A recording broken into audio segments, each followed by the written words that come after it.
প্রিয় শ্রোতা, আসসালামু আলাইকুম। অতি ভদ্র ছেলের সাথে বিয়ে দিলে মেয়ের কিন্তু বাচ্চা কাচ্চা হবে না। অর্থাৎ জামাইয়ের অতি ভদ্রতার খাতিরে ওই জামাই মেয়ের শরীর স্পর্শ করবে না, মেয়ের কাছে যেতেও কণ্ঠাবোধ করবে, লজ্জাবোধ করবে। তার ভদ্রতা তাকে সব কিছুতে থেকেই এত দূরে সরিয়ে ঠেলে দেবে যে সে সন্তানের পিতা হওয়ার যোগ্যতাও হারিয়ে ফেলবে। কথাটা শুনতে লজ্জাস্কর হলেও, আপনার গা ঘেন ঘেন করলেও, কথাটা সময়ের মুহূর্তে, সময়ের প্রয়োজনে ব্যবহৃত হলো। এটা আমি বললাম বিএনপির মহাসচিব ফখরুল ইসলামের জন্য কতটা প্রয়োজন তার একটু ব্যাখ্যা দেওয়ার জন্য।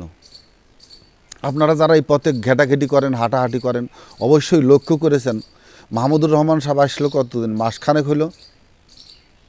তিনি যে দুর্দান্ত একটি কাজ করেছেন, এটি ক্ষুদ্র করে দেখার সময় নয় এখন। অত্যন্ত প্রয়োজনীয় মুহূর্তে প্রয়োজনীয় পদক্ষেপ।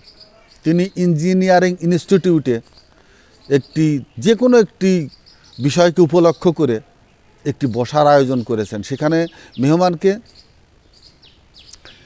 সমালোচক জাহিদুর রহমান সাহেব আছেন, কবি, স্বঘোষিত কবি শিকদার আব্দুল হাই উনি আছেন, আরও অনেকেই আছেন। কিন্তু একটি পদ্ম ফুল সেখানে হাজির করেছেন জনাব আসিফ নজরুলকে।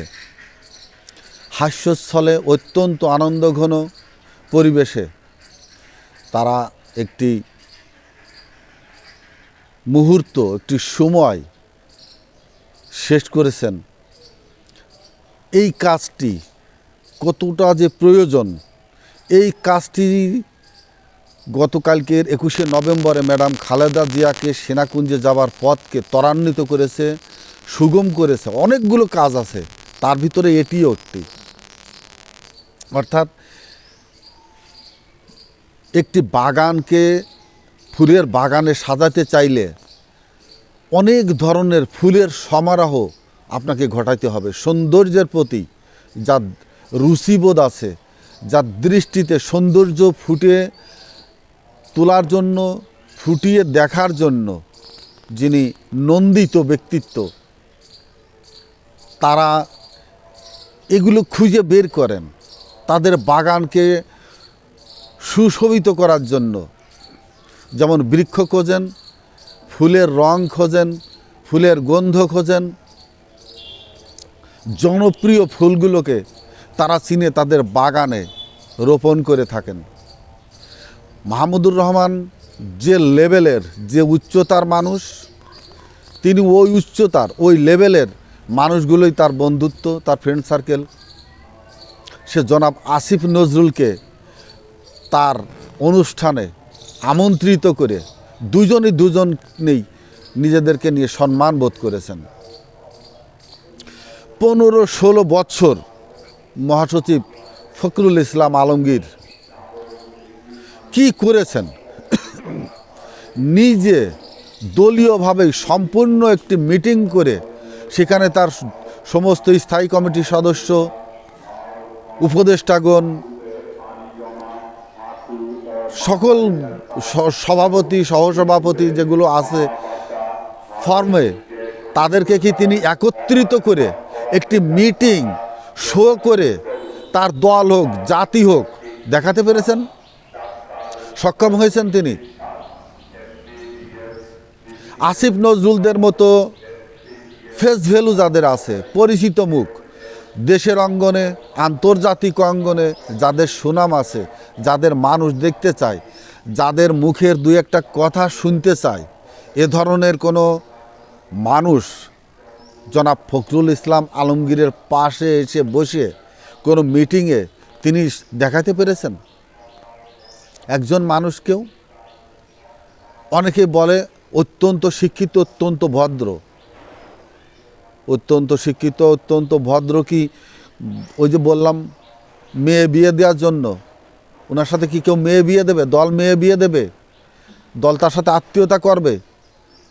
একটি দল চেয়ারপারসন অসুস্থ, ভারপ্রাপ্ত চেয়ারম্যান দেশের বাইরে, মহাসচিবকে কী রকমের অবস্থানে উন্নীত হইতে হবে, তার শিক্ষার তো দরকার নেই। তো আমার অত বড় দেশের শ্রেষ্ঠ বড় বিশাল শিক্ষিত আমার দরকার নেই।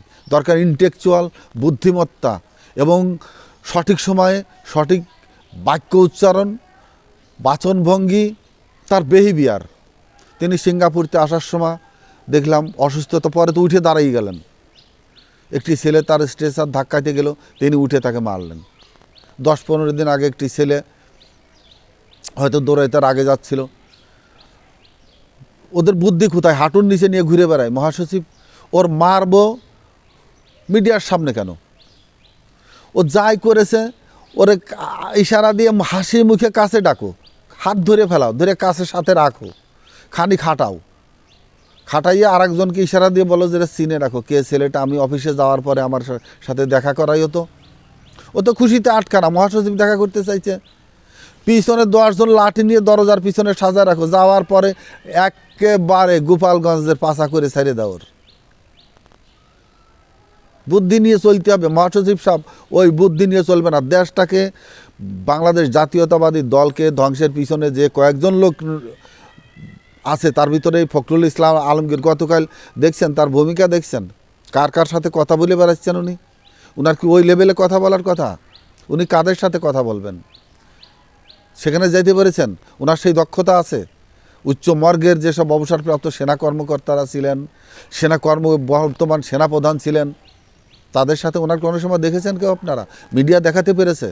বিড়ালের মতো, ইঁদুরের মতো যাইয়ে সুসোর মতো বেরোয় চলে আসলে একটা দলের মহাসচিব, যেখানে প্রেজেন্টেশন হচ্ছে তার দলের চেয়ারপারসন, সেখানে মহাসচিবের ভূমিকা দেখেন আপনারা। এইসব মহাসচিব দিয়ে, এইসব লোক দিয়ে শিক্ষিতর দরকার নেই, দরকার প্রজ্ঞাবান দর্শনভিত্তিক ব্যক্তিত্বের প্রয়োজন, যেটা মাহমুদুর রহমানের ভিতরে আছে। মাহমুদুর রহমানরা দেশের সম্পদ নয়, আন্তর্জাতিক সম্পদ। এদেরকে দল কেন ব্যবহার করছে না? ব্যারিস্টার সরোয়ার, অবসরপ্রাপ্ত মেজর, দলের পিছনে অনেক দিন শ্রম দিয়েছে, চেয়ার পর্যন্ত দেওয়া হয়নি এইসব লোকগুলোকে। ব্যারিস্টার ফুয়াদ, যিনি আমার বাংলাদেশ নামে একটি দল গঠন করলেন, এরা দলে আসার জন্য অনেক চেষ্টা করেছে। দল এদেরকে দিলে সম্মান বোধ করত, এরা দলকে সুভাষিত করত, দলের সৌন্দর্য পরিমণ্ডিত হতো, সব দলকে অনেক ঊর্ধ্বে এদের অবস্থান নিয়ে যেত। কিন্তু কিছু নোংরা মানুষ, স্বার্থবাদী মানুষ দলের এইসব পদগুলো বসে থেকে দলটাকে অধঃপতনের মুখে নিয়ে হাজির করেছে, যেটা বারবার শুনতে হচ্ছে এক স্বৈরশাসক গেছে আর একজন যেন না আসে, এই সব লোকদের কারণে।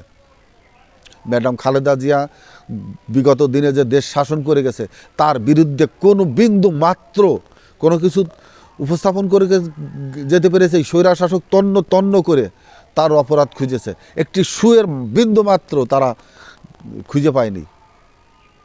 অথচ নোংরা টাইপ কিছু লোকজন এই দলের পিছনে ঘেঁষে, দলের পিছনে এসে দলটাকে দুর্নামের যত ধরনের উপকরণ তারা এখানে সৃষ্টি করে গেছেন।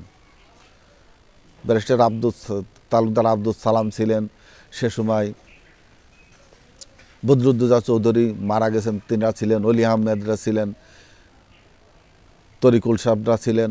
ম্যাডামের পাশে যে একটা পরিবেষ্টিত দূরদর্শ সম্পন্ন ব্যক্তিত্বগুলো ছিল, ফখরুলের পাশে তারা যেতেই কুণ্ঠাবোধ করে।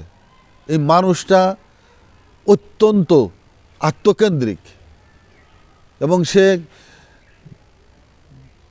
মানুষকে সম্মান যেমন দিতে জানে না, দলে এই 15 বৎসরে কোনো জ্ঞানী গুণী সম্মানিত লোককেও তিনি দলের অন্তর্ভুক্ত করতে পারেন নাই, বরঞ্চ দলের থেকে আরও বের হয়ে গেছে অনেকগুলা লোক শুধু এই লোকটার বেহিবারের জন্য।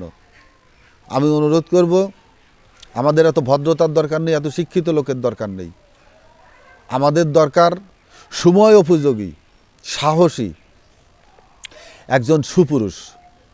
ওই যে একটি প্রবাদ আছে না, ওয়াইফ বলতেছে উঠোনের সাপ তাড়াতাড়ি আসো, তো ঘরেতে স্বামী বলতেছে একজন পুরুষ মানুষ ডাক দে। বউরে বলতেছে একজন পুরুষ মানুষ, বউ বলতেছে কেন তুমি পুরুষ না? তাই আমার দ্বারা সম্ভব না, তুই একজন পুষ্য মানুষ ডাক দে। আমাদের আঞ্চলিক ভাষায় পুষ্য মানুষ ডাক দে। ওইখানে একজন পুষ্য মানুষের দরকার। ওইসব লেতুর ফেতুর দিয়ে, ওইসব লোক দিয়ে দল চলে না, দলের কার্যক্রম চলে না। ম্যাডাম খালেদা জিয়ার প্রতি অগাধ ভালোবাসা আছে মানুষের, অগাধ শ্রদ্ধাবোধ আছে। তার প্রতি মানুষের বিন্দু মাত্র অবিশ্বাসের সুযোগ নেই, কারণ নেই। মানুষ প্রাণ খুলে তাকে বিশ্বাস করে, কারণ তিনি জিয়াউর রহমানের সহধর্মিণী, প্রাক্তন পুরনো যারা জিয়াউর রহমানের সাথে রাজনীতি করেছেন অথবা তাদের অনুসরণ করেছেন অথবা শুধু ধানের শীষে ভোট দিয়ে গেছেন, এই লোকগুলো দেখেছেন ম্যাডাম খালেদা জিয়াকে জিয়াউর রহমানের সাথে। তাই ম্যাডাম খালেদা জিয়াকে এখনও ভক্তিভরে শ্রদ্ধা করে। এইসব ফখরুলের মতো লোকজন ম্যাডাম খালেদা জিয়ার সাথে যায় না, মানায় না। অতএব এইসব জায়গাগুলোকে পুনর্বিন্যাস করে দলকে সুশোভিত করুন, দলকে ম্যাডাম খালেদা জিয়ার অবস্থানের সাথে সমন্বিত রেখে সেই জায়গাটাতে দলকে পুনর্গঠিত করুন। অনেকটা ইঙ্গিত 21শে নভেম্বর গতকাল দিয়েছেন। আসিফ নজরুলরা ম্যাডামের কাছে গিয়েছেন, পরিচিত হয়েছেন তার সাথে, তারা সম্মান বোধ করেছেন পরিচিত হয়ে। দল অনেকটা আপনাদের মুখাপেক্ষী হয়ে আছে, কিন্তু আপনারা জনগণের মুখাপেক্ষী হয়ে এগিয়ে আসুন। আসসালামু আলাইকুম।